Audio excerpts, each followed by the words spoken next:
Les 3 cavaliers de l'apocalypse, c'est fini. Maintenant, il y en a 4. J'ai parcouru le projet de loi Chat Control que l'UE a proposé, qui serait adopté dans la loi européenne en cas de vote positif le 14 octobre. Il y a encore plusieurs États qui ne se sont pas décidés sur l'adoption ou non de cette loi.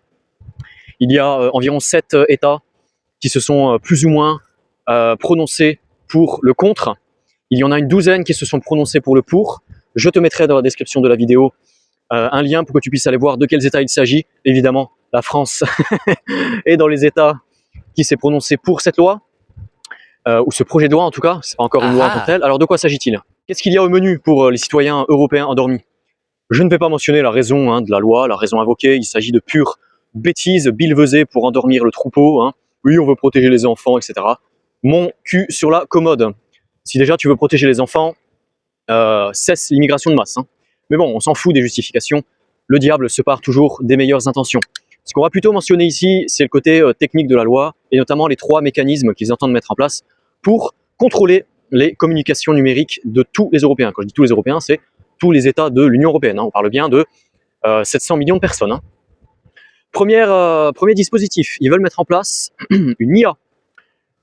Tiens, c'est bizarre ça. On parle de l'IA ces dernières années, et comme par hasard, l'IA est utilisée à des fins politiques discutables. Donc l'IA serait le programme appliqué pour déchiffrer ou analyser les conversations privées sur certains médias, que je vais détailler juste après. Elle appliquerait un filtre. Alors on ne connaît pas le filtre, évidemment, ni toi, ni moi, ni personne, en fait, à part les gens qui bossent sur le sujet, n'auront accès au code et n'auront accès à ce filtre. On ne saura pas quelles sont les variables du filtre, comment l'IA sélectionne les messages, sur quelle base, etc. Tout ça sera évidemment caché au public, comme à chaque fois. Ensuite, on a les applications concernées. Donc, on a des applications comme WhatsApp, Telegram ou Signal. Ce sont les messageries cryptées qui sont ciblées. Ils veulent en fait décrypter les messages. Je vous le dis tout de suite, pas de cryptage égale pas de confidentialité. Je vous disais dans un short précédent, que tu peux aller voir sur ma chaîne, qui est le premier short que j'ai fait, qui te disait que ce n'est pas toi qui choisis d'avoir des choses à cacher, c'est le gouvernement qui décide. Si demain le gouvernement décide que c'est illégal de construire une piscine dans ton jardin, eh ben, si tu en as une déjà dans ton jardin, tu seras illégal et tu pourras rien faire. Et troisièmement, ils veulent mettre en place une vérification de l'âge pour accéder à ces applications. Donc, vérification par âge, c'est-à-dire par ID, c'est-à-dire que votre identité sera automatiquement enregistrée si jamais vous êtes amené à télécharger ces applications et à vouloir les utiliser. Alors bien évidemment, si cette loi passe, c'est la fin de la liberté d'expression, c'est la fin de l'anonymat sur Internet. C'est typiquement l'entrée dans un système de surveillance de masse qui, j'allais dire qui ne dit pas son nom, mais en fait si, qui dit son nom. Chat Control, c'est le nom de la loi. Tout est dit, tout est dans le nom. Il n'y a même pas besoin de, il n'y a pas besoin d'exégèse là. On n'est pas en étude biblique. Tout est clair comme de l'eau de roche. Je vous mettrai en description un lien qui vous donnera les noms des parlementaires au Parlement européen qui sont a priori pour ou contre cette loi. Comme ça, vous aurez les noms, on aura les noms des gens. On aura les noms de ceux qui supportent et qui a priori vont voter pour cette insanité, pour ce crachat à la gueule des peuples européens, ce crachat sur la confidentialité des peuples européens et de leur communication. Donc vous l'aurez compris, l'UE est un monstre. L'UE actuelle est un monstre qui veut vous réduire à néant via cette loi, qui veut réduire à néant toutes vos libertés, mais ce n'est pas tout. Parce que la surveillance de masse est un seul des cavaliers de l'apocalypse qui frappe l'Europe actuelle. On en a 3 autres que je vais vous lister dès maintenant. On a l'immigration de masse, donc on a la surveillance de masse en premier. Ensuite, on a l'immigration de masse avec le pacte de la migration qui inflige des amendes substantielles aux pays qui refusent d'importer des migrants qui viennent d'Afrique, du Moyen-Orient ou de je sais pas où. En numéro 3, on a une économie qui est pétée au sol en Europe, donc désindustrialisation massive, salaire stagnant depuis 25 ans, prix de l'immobilier délirant, partout, même en campagne. Acheter une maison aujourd'hui, ça relève du rêve pour la majorité de la population, notamment des jeunes, l'inflation élevée, etc. Et le 4e cavalier, on a la menace de l'IA, donc qui est maintenant incorporée à ce projet de loi, mais de l'IA en manière générale. Est-ce que ton boulot, est-ce que la majorité des boulots existeront encore dans 5 ans, dans 10 ans, sachant que la fusion entre l'IA et la robotique est proche. Des entreprises comme Boston Dynamics, ABB, Fanuc au Japon, produisent déjà des robots qui sont proches d'être des robots, on va dire, autonomes ou semi-autonomes, ou qui en tout cas peuvent accomplir de plus en plus de tâches sans humains.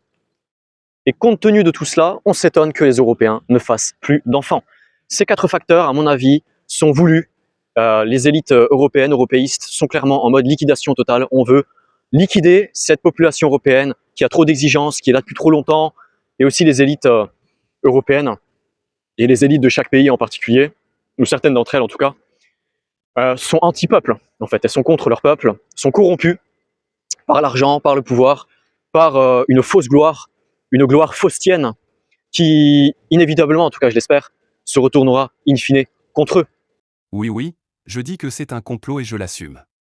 On vous vole tout pour vous démoraliser et ensuite on vous accuse de ne pas coopérer avec le système, ce qui donne l'excuse parfaite aux élites pour organiser l'immigration de masse et vous remplacer. Voilà, la boucle est bouclée.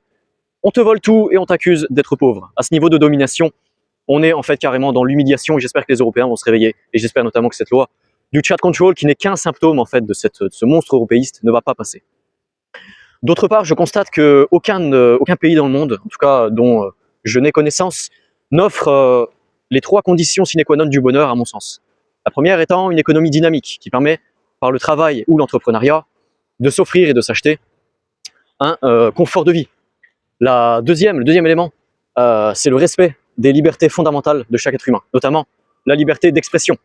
Et enfin, un pays qui offre une stabilité démographique, c'est-à-dire qui fait l'effort d'encourager sa population autochtone à avoir des enfants et qui maîtrise ses flux d'immigration pour éviter les problèmes de remplacement, c'est-à-dire de sécurité, les deux étant synonymes, que l'on voit à l'œuvre dans les pays ouest européens. Je n'ai trouvé aucun pays sur la planète qui combine ces 3 avantages. Au maximum, un pays combine 2 de ces avantages, mais jamais les 3 en même temps. La seule solution que j'ai trouvée, disons solution théorique et pratique, c'est en fait d'être un digital nomade, de toucher des revenus indépendants de la géographie pour pouvoir profiter des avantages de tous les pays en même temps et d'éviter leurs inconvénients. Donc être un digital nomade qui gagne au moins, je dirais, 10 000 € par mois pour pouvoir te barrer d'un pays quand il te saoule et en fait cumuler les avantages de tous les pays sans leurs inconvénients qui apparaissent forcément à partir du moment où tu restes dans ces pays pour une certaine période de temps. Et autrement, je pense que tu es forcément obligé de te soumettre à l'un ou à l'autre de ces inconvénients si tu n'es pas capable d'être mobile et de bouger. Dis-moi ce que tu en penses. À mon avis, la période qu'on traverse actuellement est vraiment charnière. Le futur a l'air, en particulier pour les jeunes, dont je fais partie, ramassé au sol, en Europe en tout cas, parce que les USA semblent se réveiller, ce qui est bon signe. Peut-être que ça va transpirer et ruisseler, n'est-ce pas, sur l'Europe, on l'espère. Sur ce, je te dis à bientôt. Ciao.